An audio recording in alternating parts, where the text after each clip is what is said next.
During a casual family gathering, my parents suddenly announced a decision that shattered me. They said they would be using my inheritance, not theirs, not anyone else's, to cover my brother's endless debts from his gambling and failed business schemes. Everyone looked at me like I should simply accept it, but instead, I made a choice they never expected. There are moments in life that redefine everything, shattering your world, twisting your gut with betrayal, and then, just when you think you're broken, igniting an inferno of fierce, unyielding resolve. This is the story of how my own family tried to rob me blind, and how I fought back with a vengeance they never saw coming. My name is Melissa. I'm 36 years old, and honestly, I never in a million years thought I'd have to protect my inheritance from my own family. When my incredible grandmother, Eleanor, passed away, she left me a substantial legacy. But at our family meeting last month, my parents, Martha and Richard, just casually dropped the bombshell. They planned to use it all to bail out my brother, Bradley, from his spiraling gambling debts. What they didn't know, what they absolutely couldn't have known, was that I'd already transferred everything, every single asset, into an irrevocable trust fund they couldn't touch. Zero access granted. Their faces when I finally told them? Priceless. Trust me, what happened next will show you exactly why setting boundaries with family isn't just important, it's sometimes the only thing you can do. The text from my mother landed on a Tuesday afternoon. I was wrapping things up with a client at my financial advisory firm in downtown Chicago. Family meeting this weekend. Important matters to discuss. Be at the house by 3 p.m. Saturday. No explanation, no context, just that typical Martha Brooks command performance. I felt that familiar knot tighten in my stomach. In our family, important meetings had always been code for Bradley needs something, and you need to help. My younger brother, Bradley, had been the golden child since birth, with my parents rushing to solve every single problem he encountered. Me? I was just expected to be the responsible, self-sufficient one who'd ultimately clean up everyone's messes. Another family emergency? Veronica, my best friend since college and now my business partner, leaned against my office doorframe. She could read me better than anyone. Apparently. I sighed, showing her the text. Want to bet it's about Bradley again? No bet. She laughed, a dry, knowing sound. What is it this time? Another failed business venture? Divorce number 3? Tax problems? I rubbed my temples, a headache already blooming. I don't know, but it's important enough for a formal summons. What made the timing so suspicious was that it had been 18 months since Grandma Eleanor died. Grandma had been my rock, the one person in our entire family who truly saw me. While my parents doted on Bradley, she took me under her wing, teaching me about financial independence and self-respect. Her estate was significant, a beautiful historic property in Vermont, a diverse investment portfolio she'd built over decades, and a collection of family heirlooms, including jewelry dating back generations. The inheritance process had been slow, partly due to its complexity, and partly because of some unusual stipulations in her will. But the final distributions were scheduled for next month. And suddenly, my parents needed an important family meeting.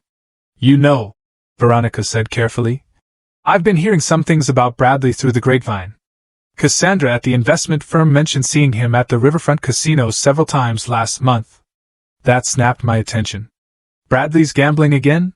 Veronica nodded. Apparently, he's been there almost every night. And not at the small stakes tables. A chill ran right through me. Bradley had struggled with gambling in his 20s, burning through his trust fund before our parents bailed him out. He'd supposedly gotten it under control, but addiction rarely just disappears. That evening, instead of prepping for client meetings, I found myself digging through old family financial documents. As a financial advisor and, frankly, the only family member with any actual financial sense, I had copies of most important family papers. Grandma Eleanor had insisted on it. What I discovered in those financial records, it changed everything. By the time I walked into that family meeting, I was 10 steps ahead of their plan to rob me blind. Growing up in the Brooks household meant understanding your role early. Mine was to be the responsible, level-headed daughter who never caused trouble. Bradley, 2 years younger, was the charming son who could do no wrong. When I got straight A's, my report card would be acknowledged with a nod. When Bradley managed to pull C's instead of D's, there would be celebrations, rewards.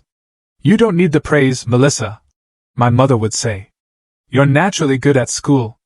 Bradley has to work harder. This logic extended to absolutely everything. I didn't need attention because I was self-sufficient. Bradley needed constant support because he struggled.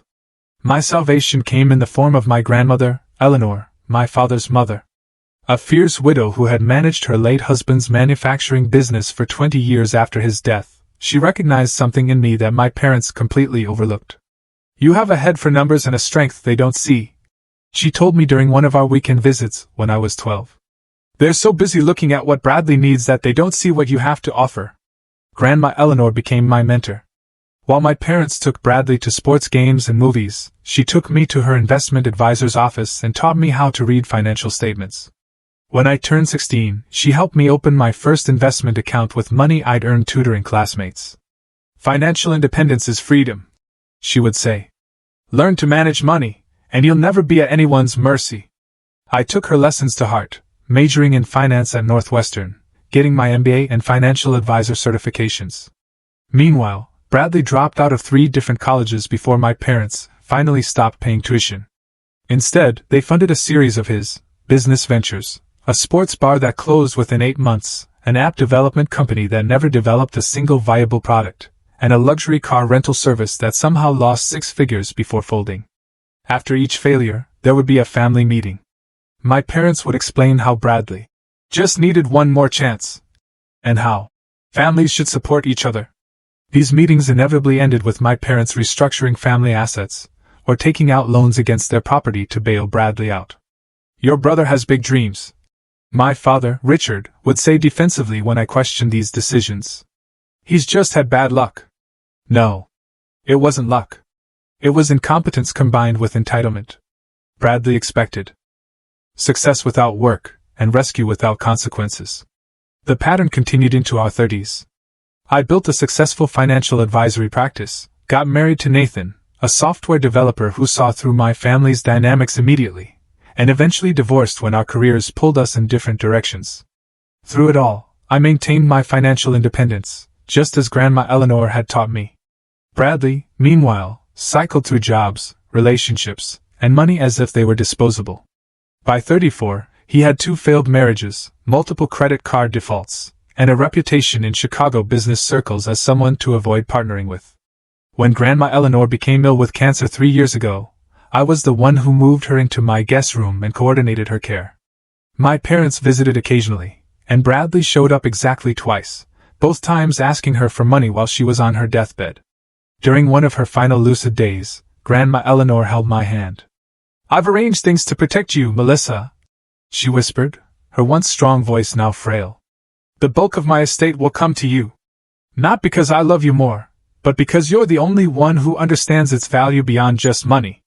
She made me promise to use the inheritance thoughtfully, to maintain the Vermont property where 4 generations of our family had spent summers, to continue the charitable foundation she'd established, and to preserve the family heirlooms for future generations.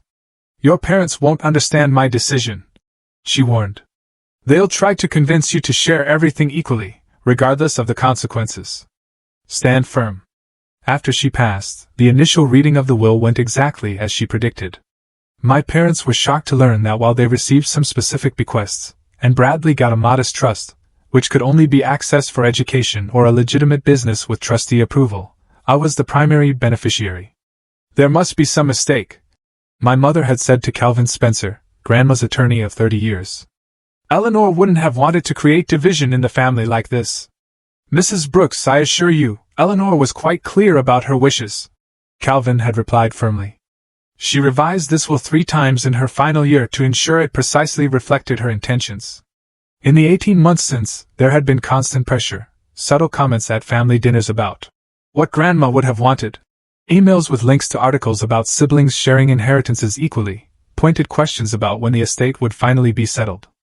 I had maintained my boundaries politely but firmly, honoring my promise to Grandma Eleanor. The Vermont property was being restored to historical preservation standards. The investment portfolio remained intact, with specified portions of earnings going to the foundation. The family heirlooms were being properly cataloged and insured. Nathan had called me just last week, one of our occasional check-in conversations since the divorce. "How's the inheritance situation?" he'd asked. "Still getting pressure from the vultures?" "Nathan," I'd admonished, though I couldn't help laughing. They're still my family. Family doesn't try to separate you from what's rightfully yours, he'd replied. Your grandmother knew exactly what she was doing. She was protecting her legacy from their mismanagement. After hanging up, I'd reflected on how right both Nathan and Grandma had been. Just last month, I'd started noticing small inconsistencies, questions my parents asked that revealed knowledge they shouldn't possess. They had somehow accessed information about the estate accounts. Something wasn't right. And with the family meeting looming, I needed to find out what was really going on. The day after receiving my mother's text, I called Calvin Spencer's office and scheduled an urgent appointment. Calvin, my grandmother's attorney for decades and executor of her estate, would know if anyone did. His office was in one of Chicago's historic buildings, all polished wood and leather furniture that had been there since the firm was founded in the 1890s. Calvin, now in his 70s with silver hair and sharp blue eyes, welcomed me with a concerned expression. "Melissa, I was actually about to call you," he said after his secretary brought us coffee. "There have been some unusual inquiries about your grandmother's estate." "From my parents?" I asked, though I already knew the answer. He nodded. "Your father has requested copies of all account statements and property deeds. He claimed you had asked him to review everything before final distribution." "Which I absolutely did not," I clarified. "I assumed as much, which is why I didn't provide the documents." Calvin opened a folder. "However, I've noticed some concerning account activity I wanted to discuss with you." He showed me records. Someone had attempted to access the investment accounts using a secondary password established during Grandma's illness. There were also inquiries to the Vermont Property Management Company about appraisal values and potential selling procedures. "I don't understand," I said, a sinking feeling in my stomach suggesting I did.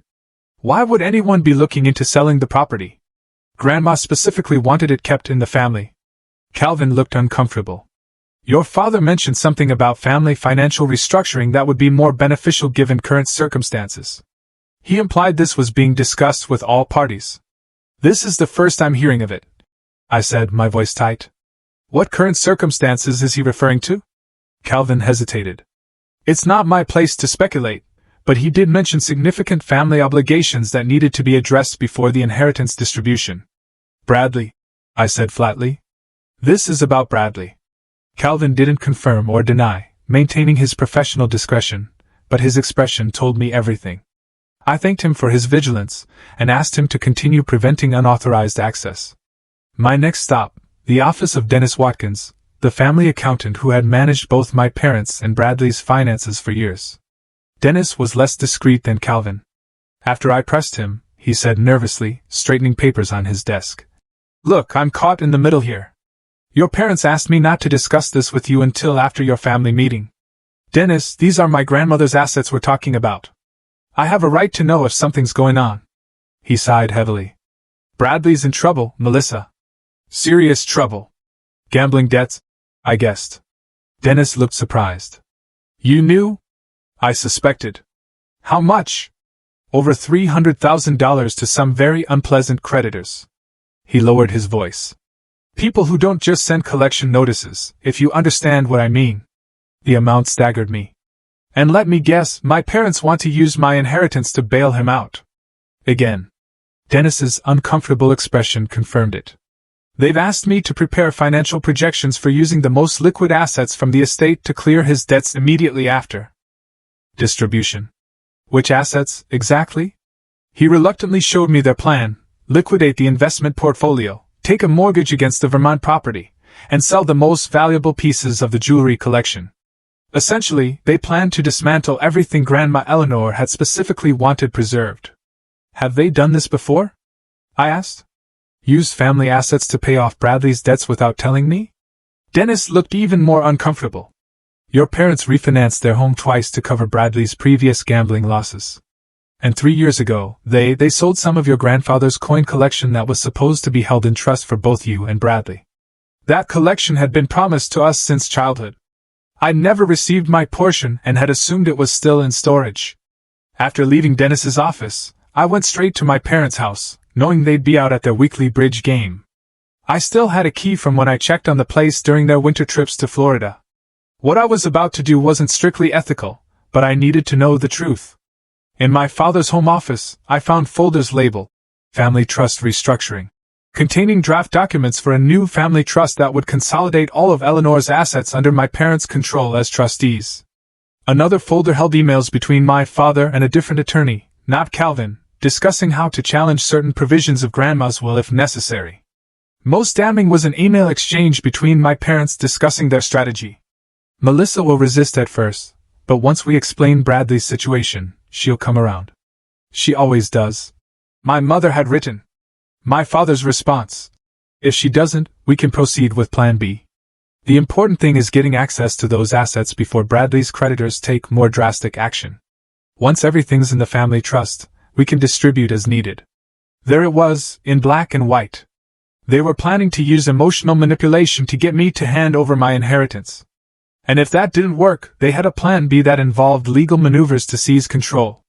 I photographed the crucial documents with my phone, then carefully replaced everything exactly as I'd found it. As I drove home, I mentally cataloged what was at stake: the Vermont property that had been in our family for 4 generations, the stock portfolio worth nearly $2 million that Grandma had built meticulously over decades, and the jewelry collection that included pieces from the 1890s, passed down through the women in our family.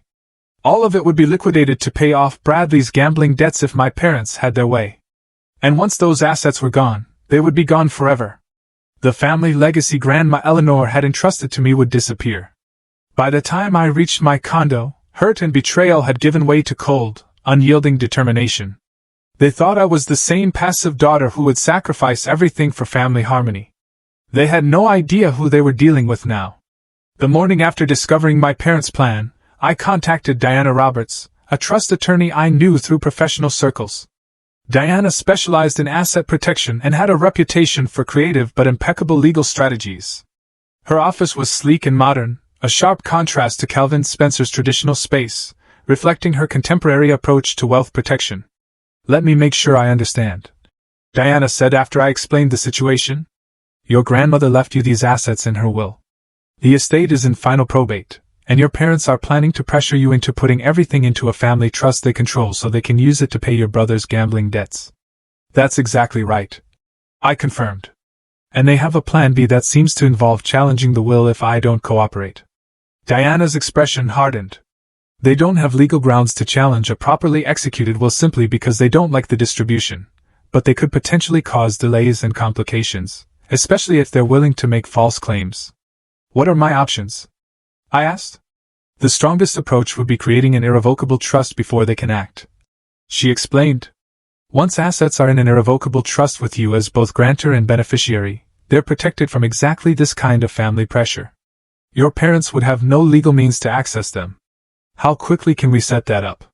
Diana checked her calendar. "I can have the documentation ready by tomorrow afternoon, but we'll need to move fast to transfer the assets before your family meeting." "When is it scheduled?" "Saturday at 3. That gives us 3 days. It's tight but doable." She began taking detailed notes. "We'll need to contact Calvin Spencer immediately to coordinate." What followed was a whirlwind of activity. Diana drafted the trust documents while I worked with Calvin to prepare for the asset transfers. The process was complex, requiring different approaches for each type of asset. For the investment portfolio, we needed to establish new accounts in the name of the trust and execute transfer instructions. For the Vermont property, we needed to prepare and file a new deed. For the jewelry collection and other physical assets, we needed to document their transfer to the trust's ownership. Thursday evening, I was at Diana's office signing the final trust documents when my phone rang. My mother's name flashed on the screen. "Don't answer," Diana advised, sliding another document toward me. I silenced the call, but moments later, a text appeared. "Why were you asking Dennis about Bradley's finances? We agreed to discuss everything at the family meeting. Please don't make this more difficult than it needs to be." I showed Diana the message. "They know I'm onto them. All the more reason to finish this tonight," she said firmly. "Let's complete these signatures." By Friday afternoon, the investment accounts had been successfully transferred to the trust.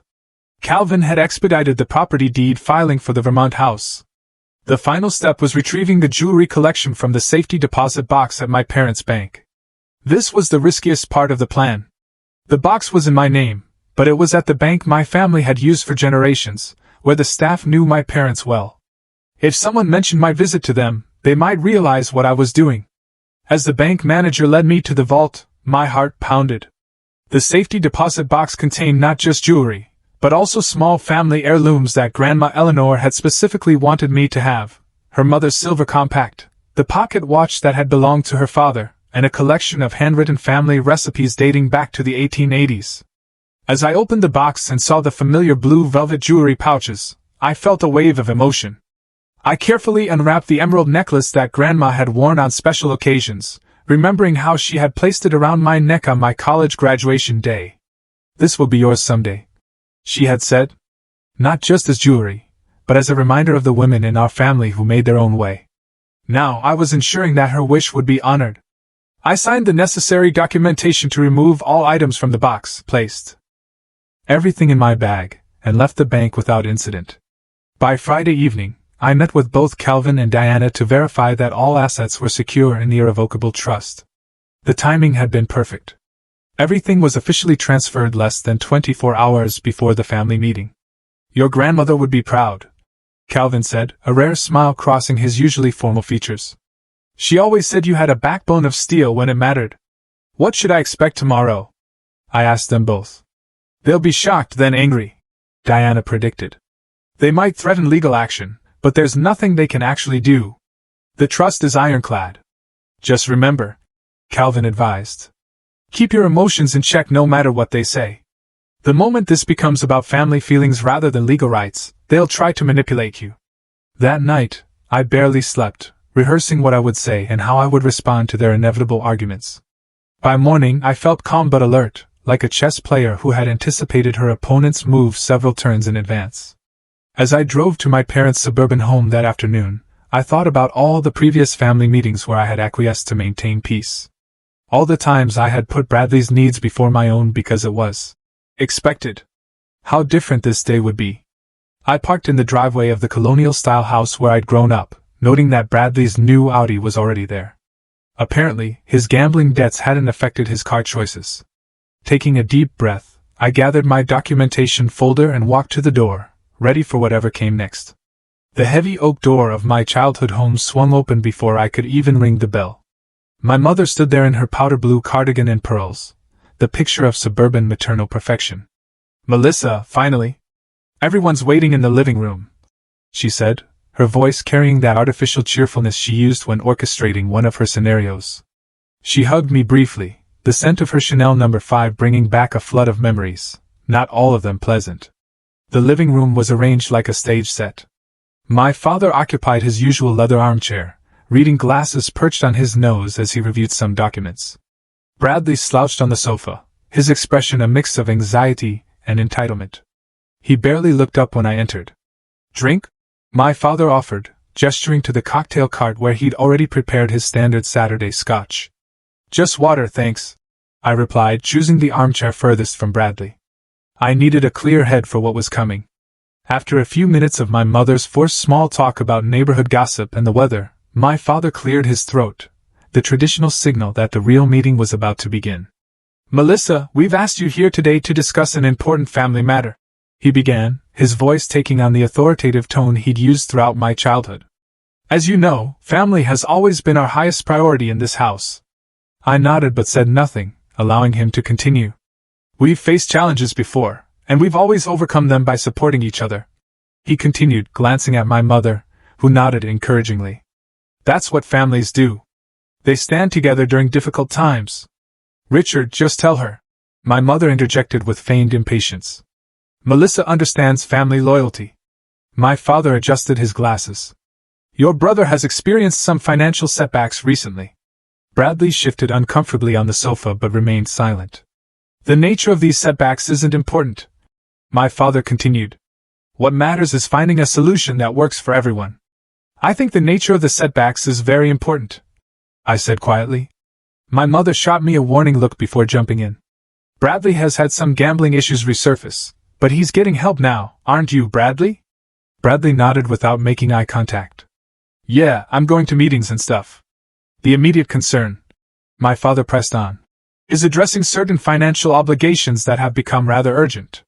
"You mean his gambling debts?" I stated flatly. My father frowned at my directness. As I was saying, with your grandmother's estate finally being distributed next month, we've worked out an arrangement that makes the most sense for the family as a whole.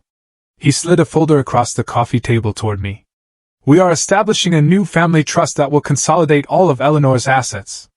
Your mother and I will serve as trustees, ensuring everything is managed properly for everyone's benefit. The first priority, my mother added smoothly, would be resolving Bradley's current situation, but ultimately everything would still be family property. It's what your grandmother would have wanted. I didn't touch the folder. Is it? My father continued as if I hadn't spoken. Calvin Spencer has been less than cooperative with our requests, which has been disappointing. But our attorney assures us this new arrangement is legally sound. We just need your signature on these documents. He pulled out a pen and held it out to me expectantly. The silence stretched as I made no move to take it. Bradley finally looked up, his expression darkening. Just sign the papers, Melissa. Don't make this a bigger deal than it needs to be. Still, I said nothing. Perhaps you don't understand the severity of the situation, my mother said, her voice taking on an edge. Bradley owes some very dangerous people. This isn't just about money. How much? I asked. My parents exchanged glances. $327,000, my father finally admitted. Plus another $80,000 to the IRS. My mother added reluctantly. And the loan from Uncle Frank, Bradley muttered.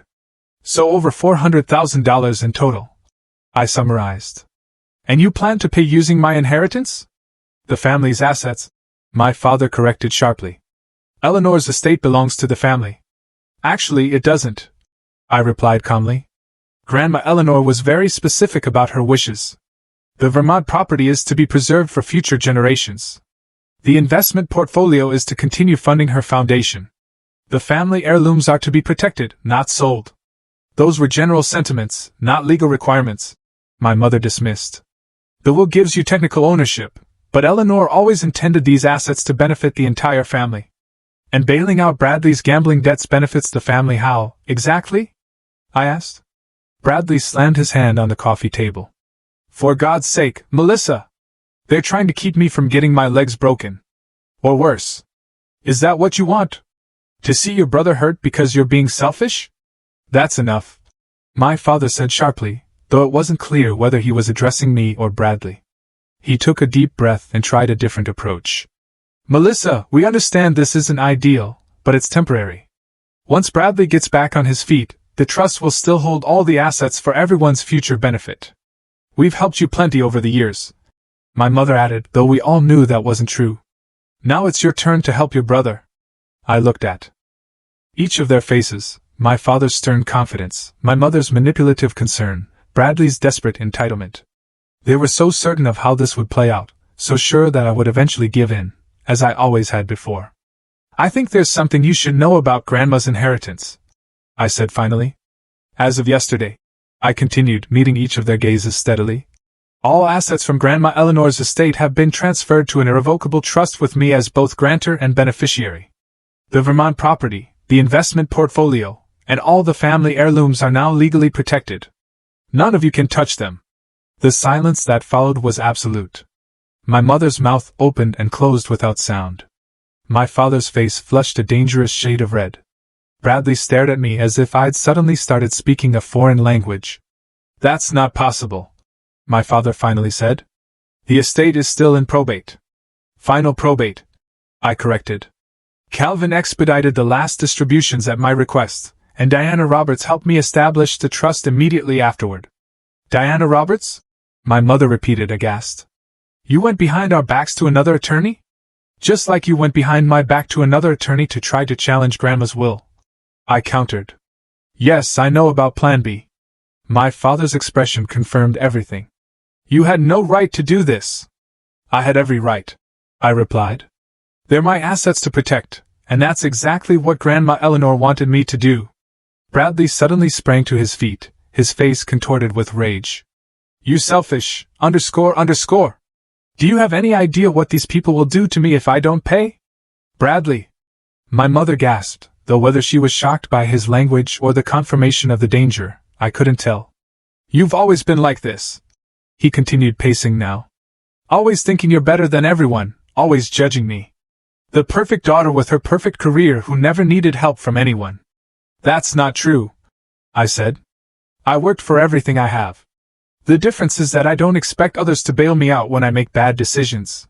My mother rose and came to sit beside me, taking my hand in hers. Her voice became soft, cajoling, the tone she had always used to get her way. Melissa, darling, I understand you're upset that we didn't discuss this with you earlier. That was our mistake.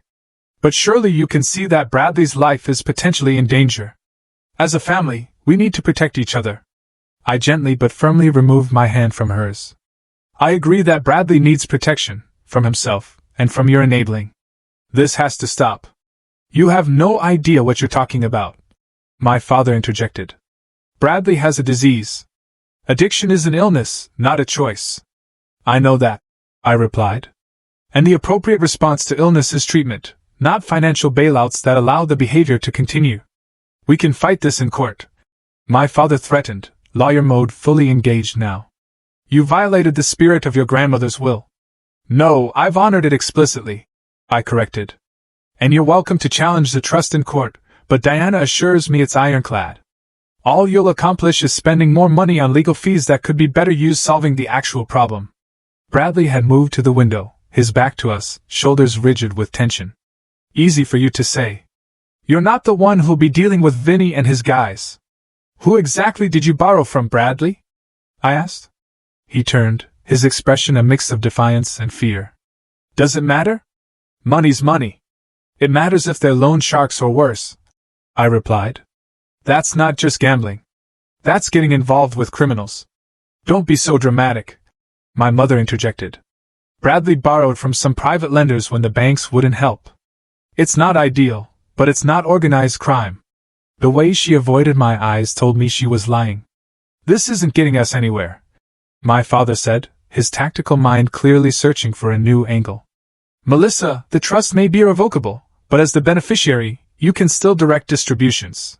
You can choose to help your brother without dismantling the entire structure. That's true, I acknowledged. But I won't be doing that. Then you're choosing to put property and money above your own brother's safety, my mother said, her voice hardening. I never thought you could be so cold. I'm choosing to end a destructive pattern, I corrected her. One that you and Dad have enabled for decades. Don't you dare blame us for this, my father said, his voice rising. We've done everything possible to help both our children succeed. No, you've done everything possible to protect Bradley from consequences, which is very different from helping him succeed. I stood up, gathering my purse. I'm not going to participate in this cycle anymore.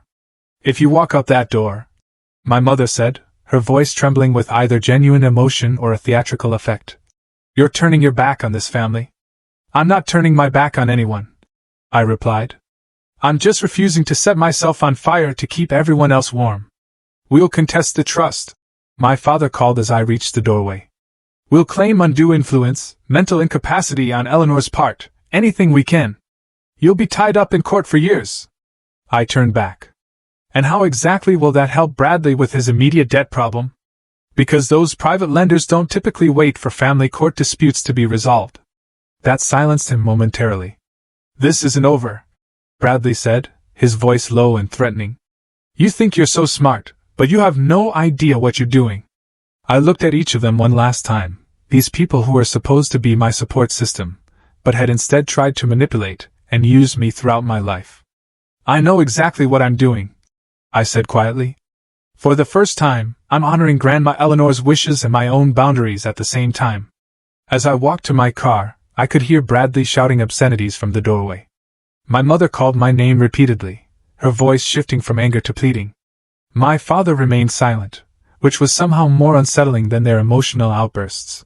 Once inside my car, the composure I had maintained throughout the confrontation finally cracked. My hands shook as I gripped the steering wheel, and tears blurred my vision. I had anticipated their reactions logically, but the emotional reality of standing against my entire family hit me with unexpected force.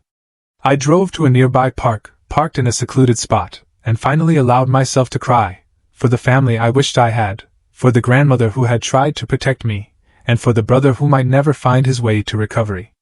As I sat there trying to collect myself, My phone rang with an unknown number. Thinking it might be Diana with updates, I answered. Melissa, it's Thomas.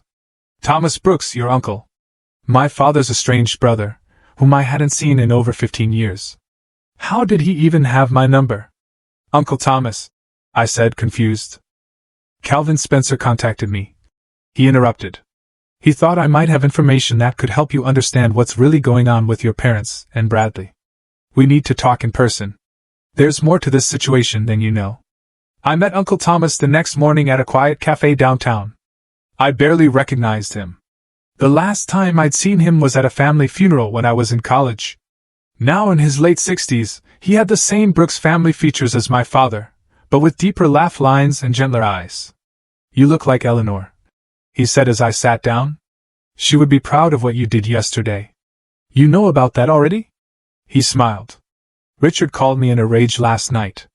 Apparently, I'm still his go-to when he needs to vent about family betrayals. Ironic, given our history. I vaguely remembered childhood whispers about Uncle Thomas being cut off from the family after some business disagreement with my father. Calvin said you have information about my parents and Bradley? Thomas nodded gravely. Your parents aren't just trying to bail out Bradley this time. They're trying to save themselves. Over the next hour, Thomas revealed a financial history I'd never suspected. My parents had been covering Bradley's gambling debts for over a decade, far longer and more extensively than I'd realized. What had started as paying off a few thousand in college had escalated to hundreds of thousands by the time Bradley was in his 30s. The first major crisis was 8 years ago. Thomas explained. Bradley owed almost $200,000 to some serious people. Your parents remortgaged their house and liquidated most of their retirement accounts to cover it. I had no idea, I admitted. They were too proud to let anyone know, especially you. Richard always resented how easily financial success came to you while Bradley struggled. The next bombshell was even more shocking. My parents were essentially broke. Between Bradley's debts, bad investments of their own, and their determination to maintain appearances, they had depleted nearly all their assets. The family home has 2 mortgages against it now, Thomas said. Richard's law practice has been losing money for years. Most of his clients moved to younger firms with more modern approaches. They'd been living on credit cards and home equity lines while waiting for Eleanor's estate to solve everything. But why didn't they just tell me the truth? I asked. I would have helped them, not with Bradley's gambling debts, but with their own financial situation. Thomas smiled sadly. Control. Richard has always needed to be the provider, the patriarch. Admitting financial failure to his daughter who excels in finance, he couldn't do it. Thomas then handed me a folder containing bank statements, property records, and loan documents. Evidence he had gathered over the years as he watched the family spiral from a distance. Why are you showing me this now? I asked. Because unlike Richard and Martha, I think Bradley can still be saved, but only if the enabling stops completely. His expression hardened. And because Eleanor asked me to keep an eye on things if anything happened to her. She knew they might try to use her estate to bail everyone out one last time. Armed with this new understanding, I arranged another family meeting, this time on my terms, at my condo. With Calvin and Diana present, my parents arrived looking defensive. Bradley came separately, appearing exhausted and defeated. Before we begin, I said once everyone was seated, I want to make something clear. This meeting isn't about negotiating access to Grandma Eleanor's assets. The trust is established, and will remain intact. We're here to discuss how to actually solve the problems we're facing, not just put a temporary financial bandage on them. My father started to object, but my mother placed a restraining hand on his arm. I've spoken with Uncle Thomas. I continued. I know about the remortgaged house, the depleted retirement accounts, and the extent of Bradley's debts over the years. My parents exchanged alarmed glances. Thomas had no right to share private family matters. My father began.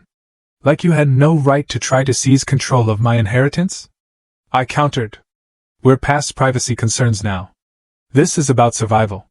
Bradley's literal safety, your financial security, and the preservation of Grandma's legacy. I turned to my brother. Bradley, I need you to be completely honest. What's the full extent of your current debts, and who exactly do you owe? Bradley looked at our parents, who nodded resignedly. Finally dropping the facade, he detailed gambling debts totaling nearly $450,000, spread across casinos, credit cards, and yes, loan sharks with connections to organized crime in Chicago. They've given me until the end of the month, he admitted, his voice hollow. After that, they start taking collateral, which could be anything from breaking my legs to forcing me to do things for them to work off the debt. And your gambling addiction? Are you genuinely seeking treatment? Bradley stared at his hands. I've been to 2 Gamblers Anonymous meetings. It's harder than I thought it would be. Admitting I can't control it. I turned to my parents. And your financial situation? No more half-truths. With obvious reluctance, they confirmed what Thomas had told me. They had less than $20,000 in savings, massive mortgage debt, and credit card balances that kept them awake at night. My father's law practice was barely covering its overhead. They had been counting on Eleanor's estate to solve everything at once. Here's what's going to happen, I said, after everyone had finally laid their cards on the table. I'm not going to dismantle Grandma's legacy to enable more destructive behavior. But I'm also not going to abandon my family. I outlined a 3-part plan. First, Bradley would enter a residential treatment program for gambling addiction, fully paid for by my personal savings, not the trust. But his continued support would be contingent on his full participation in recovery. Second, I would help my parents develop a financial recovery plan, including possible downsizing, restructuring my father's practice, and legitimate debt consolidation. Again, I would provide some personal financial assistance, separate from the trust. Third, we would address Bradley's debts strategically, negotiating with legitimate creditors for payment plans and working with appropriate authorities to handle the loan sharks. I would contribute to legitimate debt repayment, but only after treatment was underway and only for documented debts. This is conditional assistance, I emphasized. I'm helping with recovery, not enabling continued destructive patterns. If anyone returns to old behaviors, the support stops immediately. You're in no position to dictate terms to us, my father began. But my mother interrupted him. Richard, stop. Just stop. Her voice was tired, but clearer than I'd heard it in years. Melissa's right. We've been handling this all wrong for too long. Bradley looked up, surprise registering on his face at our mother's words. We've failed you, Bradley, she continued, tears forming. Not by refusing to pay your debts, but by always paying them. By never requiring you to face consequences. It was the first genuine moment I could remember witnessing between them. Over the next 3 hours, we hammered out details with Calvin and Diana's help. My parents agreed to financial counseling and transparency. Bradley committed to the treatment program starting the following week. We established clear boundaries and expectations for everyone. As they prepared to leave, Bradley hung back, waiting until our parents had gone outside. I don't deserve your help, he said quietly. This isn't about deserving, I replied. It's about family helping each other in ways that actually promote healing, not harm. He nodded, understanding passing between us, perhaps for the first time in our adult lives. The following week, I drove Bradley to the treatment center, a respected facility outside the city. As we pulled up to the entrance, he turned to me. I'm terrified, he admitted. That's good, I told him. Fear means you're finally taking this seriously. What if I fail again? I considered this carefully. Then you'll have to find the courage to try again. But this time, you'll do it knowing that I'm supporting your recovery, not your addiction. There's a difference. As I watched him walk into the facility, I felt something I hadn't expected, hope. Not certainty, but possibility. It was a beginning.